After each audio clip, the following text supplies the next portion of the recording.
शुभला जिथे का पुरुषांचे पराक्रम कमी पडायला लागले इथं एक स्त्री अति शस्त्र घेऊन एका क्षत्रियाच्या साह्यासाठी उभी ठाकली.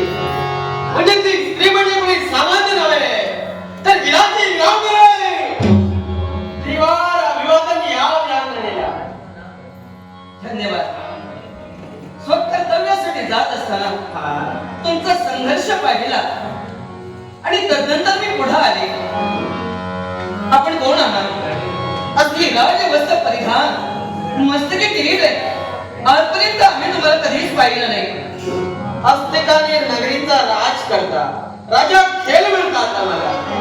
एक राजपुत्री, हो, तुमचा परिचय आम्हाला समजलाय.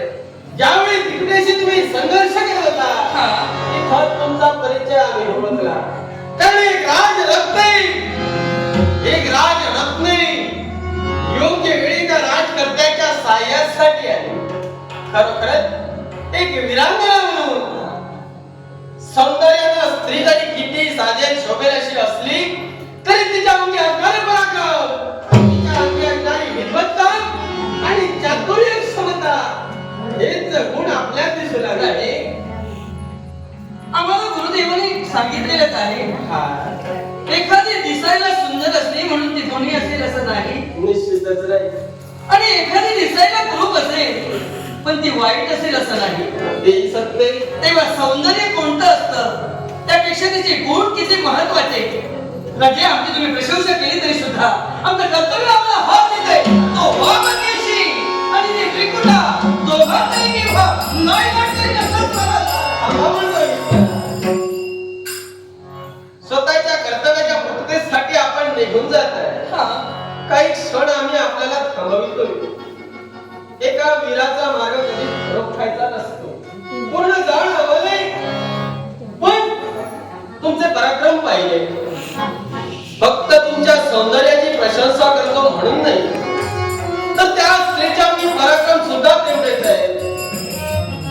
सामर्थ्यवान अशी स्त्री माझ्या नेत्रासमोर मिळेल आणि तीच जर स्त्री या राजकर्त्याच्या जीवनात आली असेल, जीवनाच्या अंतापर्यंत राजकर्त्याच्या सोबतीने असेल, तर निश्चितच एक कणखर राष्ट्र, एक प्रगत राष्ट्र आणि या राष्ट्र हितासाठी राजकर्ता सक्षम ठरू शकतो. म्हणून काहीसे शब्द आपल्यासाठी. राजे, तुमच्या बोलण्याचा अर्थ माझ्या ध्यानी आला. तुमची इच्छा असेल की मी विवाह करावा. निश्चितच. आणि सहधर्मचारिणी म्हणून मी तुमच्या संसारात पदार्पण करावं. राजे, आपली इच्छा मी अयोग्य म्हणू शकत नाही. आमच्या सुद्धा मनाला ती पटणारीच आहे. नव्हे, आम्हाला सुद्धा ती इच्छा पटली. हे पहा, तुमचं म्हणणं पटलंय. तुम्हाला वाटत असेल तुमच्या सौंदर्यावर भळून जर आम्ही असं कथन केलं असेल तर असं अजिबात नाही. कारण बाह्य सौंदर्यापेक्षा जिच्या अंगी शौर्य आहे, जिच्या अंगी पराक्रम आहे, अशी जर